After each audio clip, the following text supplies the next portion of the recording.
എന്ത് ചെയ്യാനാടോ, മന്ത്രിസഭയെ താങ്ങി നിർത്തേണ്ടത് നമ്മുടെ ആവശ്യമായി പോയില്ലേ? ആ MLA മാരൊക്കെ സ്ട്രോങ് സ്റ്റാൻഡിലാ. ഈ മിനിസ്റ്റർഷിപ്പ് എന്നൊക്കെ പറഞ്ഞ പഞ്ചാര വാക്കാണെന്ന് അവർക്കറിയാം. അതെ, അത് തന്നെ. ടേബിളിൽ ക്യാഷ് ഡൗൺ ഡീൽ, അതേ നടക്കത്തുള്ളൂ. എന്നാ പിന്നെ നാളെ അവിടെ കാണാം. പിന്നെ ആ വെസ്റ്റേണിൽ ഒരു 2 സൂട്ട് റൂം ബുക്ക് ചെയ്തേക്ക്. ഓക്കെ? മാസത്തിൽ 20 ദിവസം ഞാൻ നാട്ടിലുണ്ട്, എന്നിട്ടും രക്ഷയില്ല. ഞാനിങ്ങ് വന്നിറങ്ങാൻ നോക്കിയിരിക്കുക. ഈ സൗത്ത് ഇന്ത്യൻ പൊളിറ്റിക്കൽ ഡ്രാമയുടെ ചില ബാക്ക് സ്റ്റേജ് ആക്ടിവിറ്റീസേ, അതിന്റെ ഓരോരോ ടെൻഷൻസ്. ആ അപ്പോ ഡേറ്റ് ഫിക്സ് ചെയ്തു. ഉവ്വ്, അധികം നീട്ടിക്കൊണ്ടു പോകണ്ടെന്ന പരമേശ്വരന്റെ അഭിപ്രായം. നിങ്ങളുടെ നേറ്റീവ് പ്ലേസ് എവിടെയാ? പാലക്കാട് ഡിസ്ട്രിക്റ്റിൽ ശിവപുരം എന്ന് പറയും. നിങ്ങൾ എന്താ ചെയ്യുന്നേ? ബിസിനസ്സാന്ന് പറഞ്ഞു, എന്താ എക്സാക്ട്ലി? പ്രധാനമായിട്ട് കൺസ്ട്രക്ഷൻ വർക്കാ. കോയമ്പത്തൂർ ബേസ്ഡ് ആണ് കൂടുതൽ. പിന്നെ സത്യമംഗലം സൈഡിൽ ഒരു ഏലത്തോട്ടം ഉണ്ട്. ഏലം എന്ന പേരാ. അതിന്റെ ഇടയെ മുഴുവൻ കച്ചൂരി, കുറുന്തോട്ടി, കറുക, ദർഭ, ഞവരക്കിഴങ്ങ്, പഴമുതിര, ആടലോടകം, നാൽപ്പാമര, ആവണം, അങ്ങനെയൊക്കെയുള്ള ഒരു ഹെർബൽ അതിന്റെ ഒരു ഗാർഡനാണ്. പിന്നെ വേപ്പിലക്കട്ടിയും പിക്കിൾസും ഉണ്ടാക്കുന്ന ഒരു ഫാക്ടറി ഉസലംപെട്ടിയിൽ ഓപ്പൺ ചെയ്യാൻ പോകുന്നു. ശരി. അപ്പൊ എങ്ങനെയാ മറ്റു കാര്യങ്ങള്? അതൊക്കെ സംസാരിച്ച് ഫൈനലൈസ് ചെയ്തോ? എന്താ ഗിരി? എല്ലാം തമ്പിച്ചേട്ടൻ പറഞ്ഞങ്ങ് ഫൈനലൈസ് ചെയ്താൽ മതി. ഡേറ്റ് 2 കൂട്ടർക്കും ഓക്കെ ആണെങ്കിൽ പിന്നെ ഡേറ്റ് അല്ലല്ലോ പ്രധാനം, വേറെ ചില കാര്യങ്ങളിൽ ഒരു ധാരണ വേണ്ടേ? മനസ്സിലായില്ല. അതിലിപ്പോ എന്താ അത്ര മനസ്സിലാവാതിരിക്കാൻ? എന്ത് ഡൗറി കൊടുക്കും പയ്യന്, അതങ്ങ് പറഞ്ഞ് ഫിക്സ് ചെയ്യാം. ഇപ്പോ ബിസിനസ് ഇത്തിരി മോശമാണെന്നേ ഉള്ളൂ, എന്നാലും കോളിയോടെ തറവാട്ടിൽ ഒരു പയ്യനെ കിട്ടാന്ന് പറഞ്ഞാൽ അത് നിങ്ങളുടെ ഭാഗ്യം തന്നെയാണ് മിസ്റ്റർ. ഉവ്വ്, ഭാഗ്യമായിട്ട് എന്നെ കാണുന്നു. പക്ഷെ ഡൗറി എന്ന വാക്കും പണത്തിന്റെ കണക്കും അത് വേണോ? എന്റെ പ്രോപ്പർട്ടീസും ബാങ്ക് ബാലൻസും മുഴുവൻ അവളുടെ പേരിൽ തന്നെയാണ്. അത് മുഴുവൻ അവൾക്കുള്ളതാണ്. അങ്ങനെ വേഗമായിട്ട് പറഞ്ഞോണ്ട് കാര്യമില്ല. എത്ര സ്വർണം, ക്യാഷ് എത്ര, പിന്നെ കാറോ, അങ്ങനെ എന്താന്ന് വെച്ചാ അങ്ങനെ ഒരു തുക പറഞ്ഞുറപ്പിച്ച് കാളക്കച്ചവടം നടത്തുന്ന പോലെ വേണോ ശേഖര മുതലാളി? അയ്യോ വേണ്ട തമ്പി, പരമേശ്വരനുമായിട്ട് അങ്ങനെ ഒരു സംസാരം വേണ്ട. ഹോട്ടൽ റീഓപ്പൺ ചെയ്യാൻ വേണ്ടി പരമേശ്വരൻ ഇപ്പൊ തന്നെ ഒരു സംഖ്യ ചെലവാക്കി കഴിഞ്ഞു. അതൊന്നും മുന്നിൽ കാണാതല്ലോ. പരമേശ്വരൻ കച്ചവടം അറിയാവുന്ന ആളല്ലേ? പരമേശ്വരന് കച്ചവടം അറിയാം, തമ്പിക്ക് അറിയാത്ത പലതും അറിയാം. അത് കള. എന്റെ കച്ചവടത്തിൽ നേരും നിറയും ഉണ്ടാവും. തമ്പി അത് മനസ്സിലാക്കിയാൽ മതി. എന്റെ അനിയത്തിയുടെ ജീവിതത്തിന്റെ കാര്യമാണിത്. അവൾക്ക് ഞാൻ എന്താണ് കൊടുക്കാൻ പോകുന്നതെന്ന് തൽക്കാലം നിങ്ങൾ വിട്ടേക്കൂ. കുറഞ്ഞു പോയെന്ന് നിങ്ങൾക്ക് ആർക്കും തോന്നാനിടവരില്ല. അക്കാര്യത്തിൽ വളരെ ട്രാൻസ്പെറന്റ് ആണ് ഞാൻ, എന്റെ വാക്കുകളും പ്രവൃത്തിയും. ഓ, അത്ര വലിയ സ്ട്രേറ്റ് ഫോർവേഡ്നെസ് ഒന്നും പറയണ്ട. ഒളിയും മറയൊക്കെ ഇയാളുടെ കയ്യിലില്ലേ? അത് തമ്പി വ്യക്തമാക്കണം. തമ്പിച്ചേട്ടാ, നീ മിണ്ടാരിടാ. ഇയാളൊരു പുത്തൻ പണക്കാരൻ, വലിയ അന്തസ്സോടെ എന്ന് ഡയലോഗ് അടിക്കണു. പക്ഷെ തമ്പി, ചെക്കന് പെണ്ണിനെ കണ്ട് വട്ടിളകി പോയതുകൊണ്ട് നടത്താൻ തയ്യാറാകുന്നേ ഉള്ളൂ. അല്ലെങ്കിൽ ഇത് പെണ്ണിന്റെ 2ാം ഘട്ടമാണെന്ന് അറിഞ്ഞപ്പോ ഞാൻ വേണ്ടാന്ന് പറഞ്ഞതാ.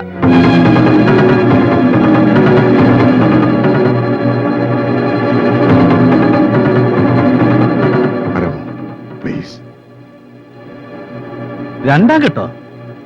അതേ അറിഞ്ഞില്ലല്ലോ. ആണോടാ? നീ എന്തറിയും, തലയ്ക്ക് വെളിവ് വേണ്ടേ? 2ാം ഘട്ടത്ത് പറയുമ്പോ തമ്പി ഒന്നോർക്കണം. വിവാഹം കഴിഞ്ഞു, ശരിയാ. ക്ഷേത്രത്തിൽ നിന്ന് വീട്ടിലേക്ക് പോകുന്ന വഴി കാർ ആക്സിഡന്റ് ഉണ്ടായി, പയ്യൻ മരിച്ചു. ആയിരിക്കാം, അല്ലായിരിക്കാം. നിങ്ങൾ പറയുന്നത് വിശ്വസിക്കല്ലാതെ വേറെ മാർഗമില്ലല്ലോ ഞങ്ങൾക്ക്. അത് വിട്ടുകള. പക്ഷേ ഇയാൾ ഈ നേരും നേറിയ അന്തസ്സിന്റെ വാചം അടിക്കരുത്. പപ്പയുടെ ഏട്ടൻ എന്നോടെല്ലാം തുറന്നു പറഞ്ഞതാണല്ലോ. നിന്നോട് പറഞ്ഞിട്ട് എന്താടാ കാര്യം? നീ ആ പെണ്ണിന്റെ മൊഞ്ച് കണ്ട് മയങ്ങി നിൽക്കല്ലേ? അവളുടെ ജാതകം ആരെക്കൊണ്ടെങ്കിലും പരിശോധിപ്പിച്ച് നോക്കിയാലേ അറിയാം അവൾക്ക് ഭർത്താവ് വാഴില്ല എന്ന് വല്ല യോഗം ഉണ്ടോന്നുള്ള കാര്യം. അതിനിപ്പോ ഒറിജിനൽ ജാതകം ആര് കാണിക്കാൻ പോണു? തമ്പി, നിങ്ങൾ എന്തായി പറയണേ? നിങ്ങളൊന്നും മിണ്ടായിരിക്കണം. ഒരു 100ന്റെ നോട്ട് മടക്കി കയ്യിൽ വെച്ചു കൊടുത്താൽ നല്ല മഹായോഗമുള്ള പെർഫെക്റ്റ് സാധനം എഴുതി തരാൻ ആളില്ലേ നാട്ടില്?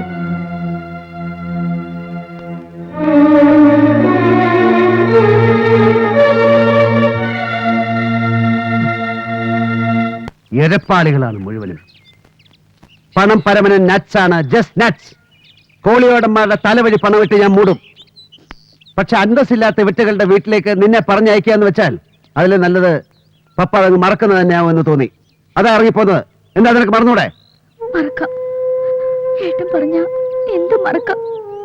മറന്നിട്ടുണ്ടല്ലോ. 1 മണിക്കൂറെങ്കിൽ 1 മണിക്കൂർ ഭാര്യയായിരുന്നിട്ട് വിധവയായപ്പോ ഏട്ടൻ പറഞ്ഞു മറക്കാൻ, എല്ലാം മറക്കാൻ. ഞാൻ മറന്നല്ലോ. ഇത് മറക്കാം. എനിക്ക് അങ്ങനെ ഒരു യോഗം ഉണ്ടല്ലോ.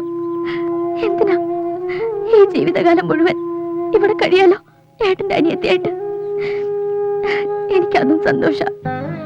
പപ്പാ സോറി മോളെ, ഞാൻ പോവാം. അവരെ കണ്ട് എങ്ങനെയാന്ന് വെച്ചാ അവര് പറയുന്ന പോലെ നമുക്ക് നടത്താം. അതിന് അവർ തെറ്റായിട്ടൊന്നും പറഞ്ഞിട്ടില്ല. എന്റെ ഈ വൃത്തികെട്ട മുൻകോപ എല്ലാത്തിനും കാരണം. എവിടെ പോവാനാ? ഞാൻ വിട്ടിട്ട് വേണ്ടേ? എന്റെ ഏട്ടൻ ആരുടെ മുമ്പിൽ തോറ്റിട്ട് എനിക്കൊന്നും നേടണ്ട. ഏയ്, നിനക്ക് വേണ്ടി ആവുമ്പോ അത് തോൽവിയല്ല പപ്പ. ഞാനൊന്ന് ആലോചിക്കട്ടെ. നന്ദൻ എന്റെ കൂടേക്ക് വന്നു. നേരിട്ടെന്തോ സംസാരിക്കണമെന്ന്. മാപ്പ് ചോദിക്കാൻ വന്നതാണ് പപ്പയോടും ഏട്ടനോടും.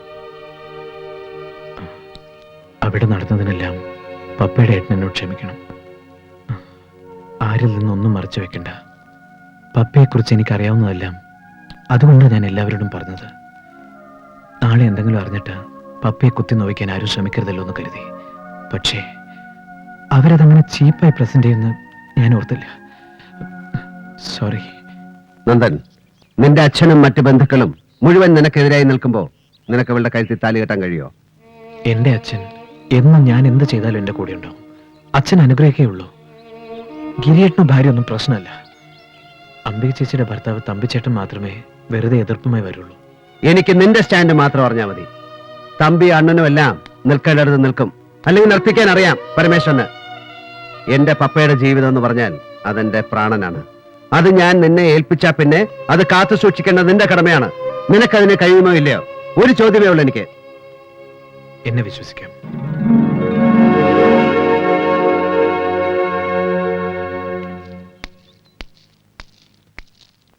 തമ്പി പോയിട്ടില്ല. ക്ലബിൽ ഒരു ഗെറ്റ് ടുഗദറുമായി അവിടെ ഉണ്ട്. ഞങ്ങളൊന്ന് പോയി കാണട്ടെ. ഞാനും വരുന്നു. എനിക്ക് അയാളൊന്ന് കാണണം. ഇനി ഈ കുട്ടികളുടെ ജീവിതത്തിൽ ഇത് പാടില്ല. His wretched presence and goddamn intrusions. അല്ലേ പോ.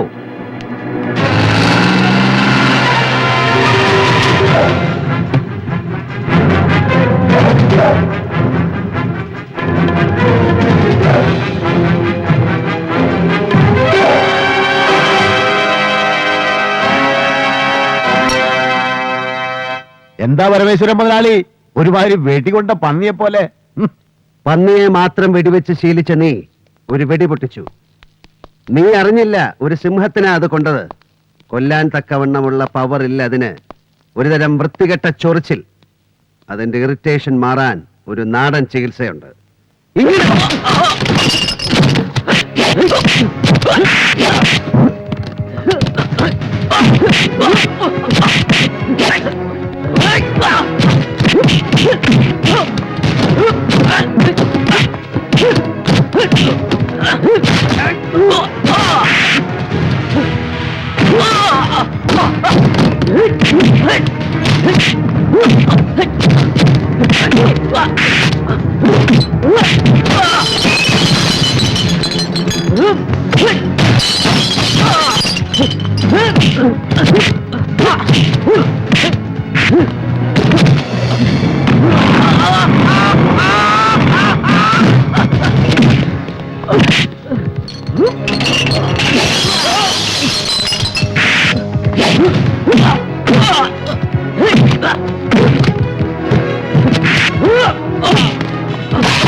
ഇങ്ങനെ പോലീസ് സ്റ്റേഷനില് ഒരു കോൺസ്റ്റബിൾ രാഘുഭായി ഉണ്ടായിരുന്നു. എന്റെ ഗുരുവാണ്.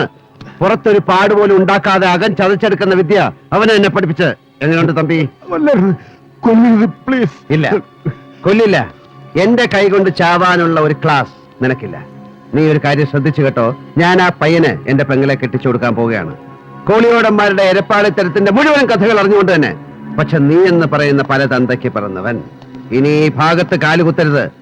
അവരുടെ ജീവിതത്തിൽ നിന്റെ വൃത്തിയുടെ പ്രസൻസ് ഉണ്ടാകരുത്. കൺവെട്ടത്ത് പ്രത്യക്ഷപ്പെട്ടു പോകരുത്. മനസ്സിലാടാ ഗജ ഫ്രോഡെ.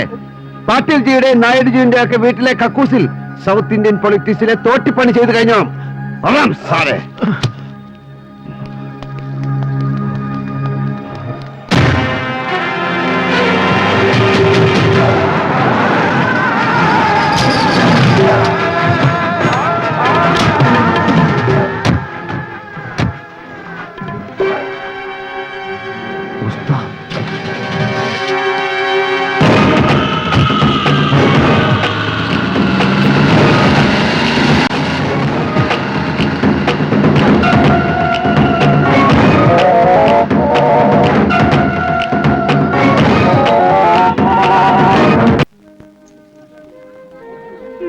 മൈ ഗുഡ്നസ്, ഇതെല്ലാം വാങ്ങി ദേഹത്തിട്ട് നിന്റെ കഴുത്തൊടിയും പെണ്ണെ.